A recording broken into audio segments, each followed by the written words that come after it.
I stumbled across a great interview on SoundCloud over this past weekend, guys. I went through a rabbit hole. I've just been diving out there trying to see what's out there. It was actually on that SoundCloud interview with Jack Etienne, the Cloud9 founder and CEO, with New York video game critics, and in that, talking about a very particular moment in history, which I love breaking down these kind of things and trying to think about where organizations might be if they had made some sort of change, and particularly when it comes time for names out there, it makes me think about, FaZe Clan. We've talked about FaZe Up and their logo being, debatable how that came around. We also think about other organizations who have actually ever since changed their name. SKTT1 is now rebranded to T1. I also think about things like 100 Thieves. Where would that have gone if Nadeshot didn't name it 100 Thieves? What would it have been named? What if G2 was still Gamers 2? It'd be a weird time to realize, all these minor things that have been done over the past many years ever since esports was founded, and what things could be different today if those choices were or were not made. A long way to go about saying that Cloud9 had a moment in their history when they were about to not be named Cloud9. It was actually, thankfully, their first ever signed pro player, that being High, who had actually overruled a group decision. We're going to be named Cloud9, which is pretty crazy to think about. I'd like to get involved in is be running my own team. So I started thinking about how would I do this? How would I make my own team? And I actually started looking to, and I did invest and buy the second place League of Legends team in the LCS, a team called Good Game University, and started going through the process of onboarding those guys, making a new brand, and that was going to be my initial play into my own founding of a team. As it turns out, when you acquire things, sometimes the employees or the people that are involved, they have a whole nother idea of how they want to run things. And the guys that I hired and the team that I bought, they wanted to go another way. They wanted to work with another owner that was looking to get involved in this space. And so I was really struggling getting them to be excited about what I was looking to build. And so while I was struggling, I was introduced to High. He was playing for another team. They had just qualified for the LCS. He had the opportunity to leave that team, but he wanted to work with someone who is a really good management group because he hadn't had really good managers in his past. And so he thought, hey, Jack, I heard you're looking for a team. I love the stuff you're doing with TSM. Would you consider making an organization for me to play for?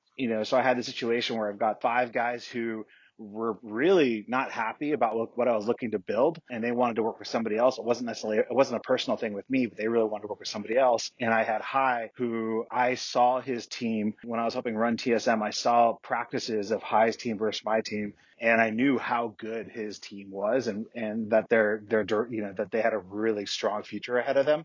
So I saw an opportunity to just go ahead and sell the team that I had bought, GGU, to this person that really wanted to get involved into LCS, and the players wanted to play for them, and also acquire High and his team, which I thought was going to be an equally really good team. It seemed like a win-win for everybody. So I sold GGU. I bought the contracts for these players. And then at that point, I needed to come up with a name for the team. I had my own branding that I had kind of set aside that I was really thinking was good. But High, being who he is, he really wanted to name the team Cloud9. And so we put it to a vote. High and Elimination and Balls voted for Cloud9. Me and Meteos and Sneaky voted for my brand. And High, being the awesome guy he is, he's like, well, I'm team captain, so I get to be the tiebreaker, and we're going to go with Cloud9. And I just laughed. I'm like, okay, that's fine. We'll go with Cloud9. And I always find these just to be so fun to listen to because it's such great insight that you maybe never have heard about. The fact that Cloud9 could be some other random name nowadays. And yeah, they might still be just as big, but it's just so weird to think about that kind of world. I got a buddy, shouts to Isaac, who has a Cloud9 tattoo. It just wouldn't feel right if he still had the tattoo. And obviously that wouldn't have happened. But I don't know, would it be Cloud6? Would it be, Team Sunshine? I don't know what they would have called themselves. It's very cool to see. Alongside that, another clip out there. I'll link the full interview down below for all of you guys. It was actually High, who at one point in time was offered equity, but instead he would rather have the cash amount instead. It was actually his team, that Jack Etienne. He dropped that GGU team he was talking about, instead bought up High's team as well. He wanted an upfront cash offer instead of Cloud9 equity, which apparently he has no regrets with. Also, I think about High from time to time, and I know he's got his own thing going on, but do you think he's ever regretted selling the team? Does he still have a small portion of ownership? What do you think? with High, although he was like one of the first players we signed, he was never an equity holder of Cloud9. He wasn't an owner at Cloud9. He was just the first player we ever signed. And although he had a huge part like in the naming of the team and personality of the team, it wasn't something at the time that he was at all interested in being an owner of. I actually offered him like, hey, do you want to have like some equity in this team? And he was like, hey, I just really want to have a dollar sign with more zeros behind it. So to be frank, show me the money, Jack. What is this equity stuff? I don't think he's ever regretted it, because High always had his own vision of how he wanted to run things.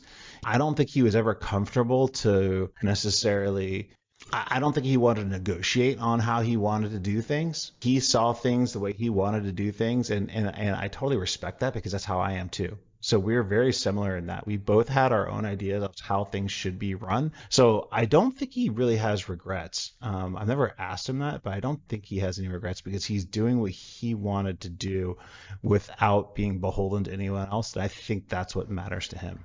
And to that I say, and I don't know if you guys get annoyed by me going off on these tangents, I just like relating these things to other things I've already covered, because it makes me feel more sane to have a reason to actually cover them. Why talk about that? A Cloud9 co-owner could have been a guy like High. It makes me think about, we covered here on this channel, Shroud could have co-owned 100 Thieves. Nadeshot almost co-owned FaZe Clan. There's so many cool co-ownership stories that never happened out there, and it's just really cool to see, what could have been and what could have been different as well. And Cloud9 potentially could have not been Cloud9. If they weren't Cloud9, what do you guys think they would have named themselves? Until next time, hope you guys all enjoy. As per usual, drink that Wawa, drink that Kaka. Sometimes I just... I'll see you guys back here sometime soon. Huh?